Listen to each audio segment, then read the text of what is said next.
Hello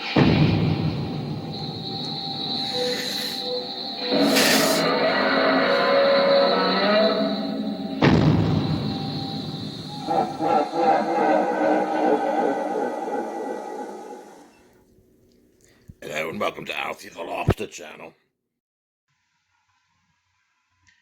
Hey, Ken here for Alphie the Lobster. Alphie's joining us today. And also, the Philadelphia mascot, Gritty, for anybody who's seeing this somewhere around the world. He is my twin brother, and yes, he's a better skater than I am. Anyway, let's get on to it. Modernism, when it comes down to it, actually started in the Renaissance. It's the notion of a movement that resulted from scientific discovery. If you look at our fellow René Descartes, he sort of began the modern scientific method.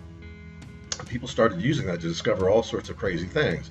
But as its essence, the Enlightenment was meant to find the truth and head toward a better world, and technically a utopian world where everything would be wonderful because of all the things that we could discover through science. After the scientific movement gets going, we get all sorts of amazing discoveries, like people started to get into metallurgy, and we wind up with the first bridge, which is Colesbrook Derby in the late 1800s, 1780s.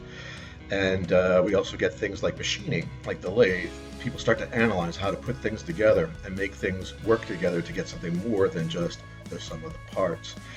We also get something where people start to figure out electricity. They're exploring using this thing. And we also get novel structural techniques, such as the use of steel eventually, and concrete. Ferroconcrete was invented in the late 1780s as well. Ferroconcrete meaning that rather than just being like the concrete that the Romans used in the Pantheon, which was had aggregate thrown into the concrete mix, and they added iron. They added iron bars, which helped the concrete span larger distances. So let's move on to the next thing that occurs. That's a great changer, game changer in the history of modernism. So all this notion of moving toward a modern goal of utopia has been cruising along, and all of a sudden in 1851, and I don't know why I say all of a sudden because that was a long time ago and it took a long time to get there, the fruits of René Descartes and all the other scientists who've been working in the fields come together in an event called the Crystal Palace Exhibition. It occurs in England, and it's meant to bring together the best of the technology at the time. So we have machined chairs and pieces of art and bric-a-brac and the like, which actually helps start to create a middle class, which is something that's important for economic development, obviously. The building was 1,851 feet long, so they made it all out of modules that were mass-produced, and they were able to assemble the building like a kit. So it's sort of starting to talk about what we're going to get to with when modernism sort of peaks in the concretization of the style, which is mass production, modern materials, but it still hasn't fallen away from ornamentality yet. And if you look at the images, you'll see another cool thing that happened was that I mentioned that in another video, is that Elisha Grave Otis at the 1851 exhibition perfects the elevator. He invents brakes and demonstrates it by cutting the cord and allowing himself to stand there and not die, which up until that time, elevators were a pretty risky thing without the brakes. So Elisha goes on to start that wonderful company that you're probably depending on in one of your buildings right now. Another thing that's happening is the interesting things that's happening is Karl Marx. He starts to use scientific method to analyze and take apart social situations. He starts to look at the hierarchies and structures, and a lot of what comes out of modernism eventually will actually be the result of his social critique. But we'll get to that later on. Let's leave that bearded fellow alone for now. So thanks to the inventions that are all sort of coming together now in the 1851 exhibition, we start to see a radical change in architectural expression. It still hasn't reached modernism yet, but it's getting some of the elements together. The use of technology and new materials. So the railroads have been building across America, and all of a sudden they start using the same steel as a structural frame for the buildings. This frees up the exterior of the building to look like anything that they want it to, and so people start experimenting like Louis Sullivan in the Wainwright building. But it's still sort of a classically referenced building, as I point out in one of my other videos on Frank White. It has elements where it looks like a classical column with the vertical striations, but starting to get away from what used to be the wedding cake sort of look. And you get into still a remnant of modern ornamentation, which hasn't been eliminated. And so people like Sullivan have come up with something novel and new, because the social revolution is starting to, as I mentioned with Marx, erode a little bit of what's notion as a cultural normative. Architects start acting on their own to try and create their own style. So let's go to another guy who I really love.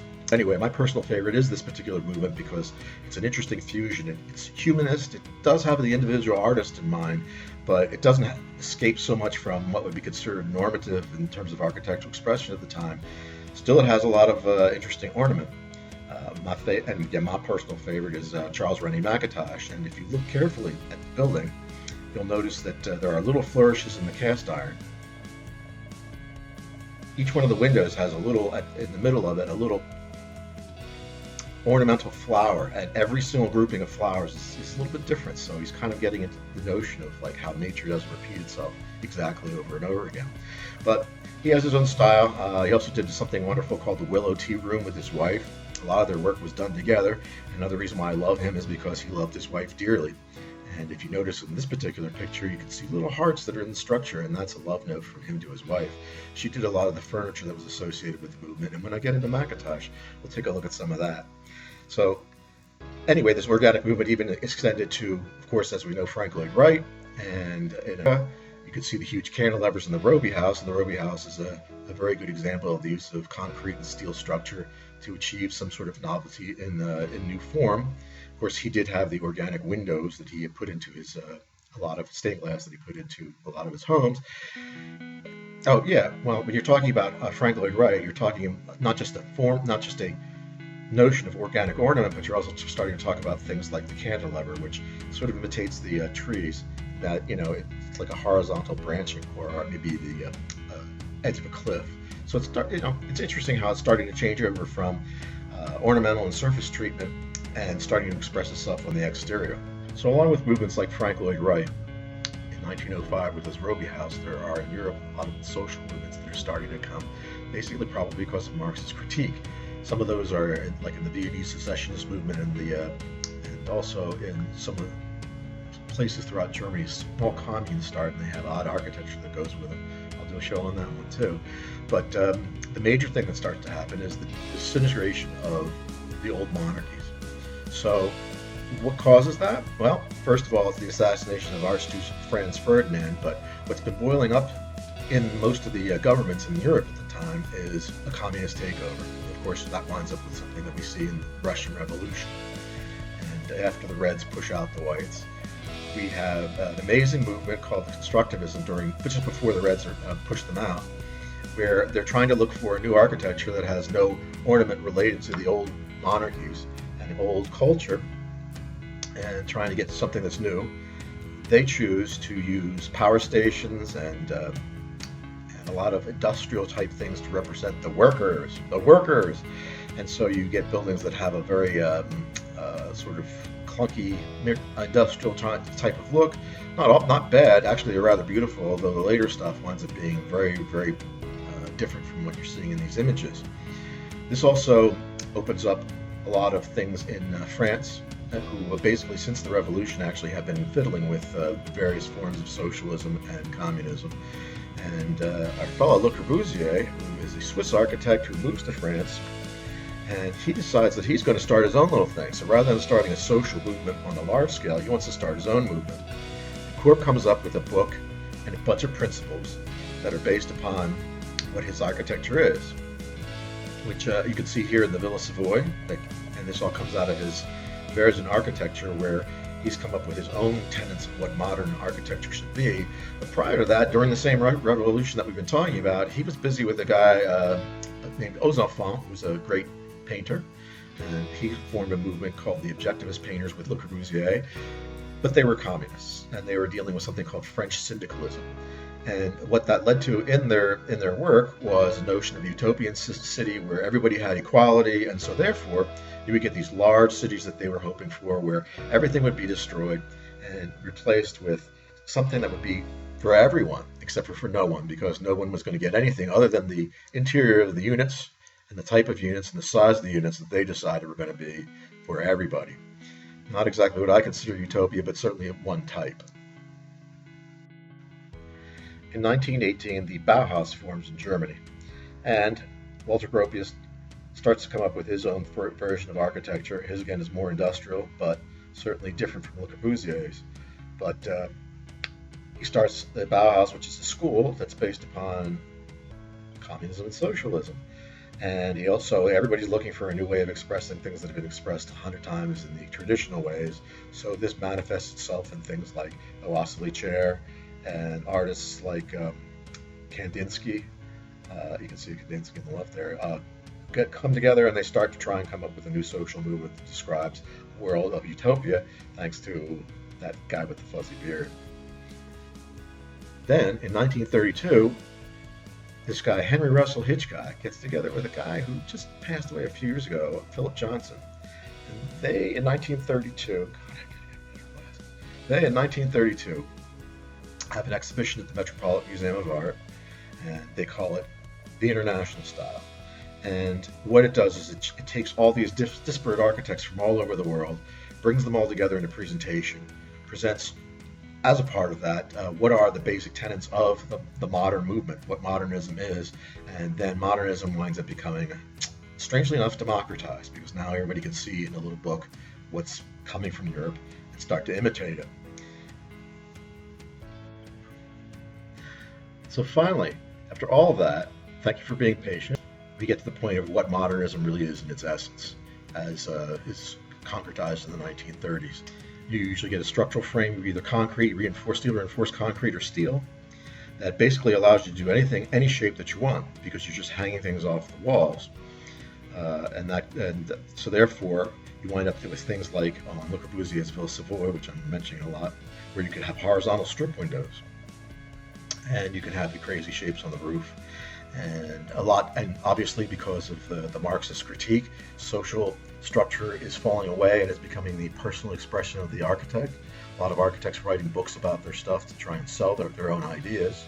Very stripped and industrialized, and specifically with the Seagram's building, mass-produced to the point where it's almost overly repetitious. Lever House across the street, which you can see surrounded by the traditional buildings that have been stacked up like little palaces on top of palaces. And here you have this thing looking exceptional, but after a while, when you get so many of these buildings that are repetitious like that, it winds up becoming ridiculous. You can't even tell the buildings apart. Sometimes in order to become a little bit different, a little bit unusual, people experiment with structure and form to the point where they're not so successful, but sometimes you get the sublime. So we'll close here with the structurally honest concrete structure, that is the TWA building by Eero Saarinen up in New York. As you can see, he's trying to come up with a metaphor for airplanes and flight, and so some of this is a little bit not truthful as much as you would normally get with modernism. But again, an honest use of materials, very stripped, structural expression, somewhat organic in terms of like the fact that it is a bird, but this is where modernism kind of starts to end, and we move into what will become postmodernism, and we'll be doing another one of those as shortly as possible so that you can know what the heck I'm talking about. Anyway, it's been fun doing these for you so far, and hopefully I will get the postmodern up there for a while. I can't get out, so I'm going to be unable to do my typical scratch off for the win of the lottery to see whether or not I'm going to retire, and that means, of course, that I'm going to be here again. And hopefully you enjoyed Alphie the Lobster, as they say on YouTube, or all the channels now, because there's more than one on YouTube, and I will be posting there shortly. Please like, subscribe, and share if you could. So for Ken and Alphie the Lobster, I hope to see you again soon from the Lobster Cave. Same lobster time, same lobster channel. Peace out. Breaking the law, breaking the law, breaking the law.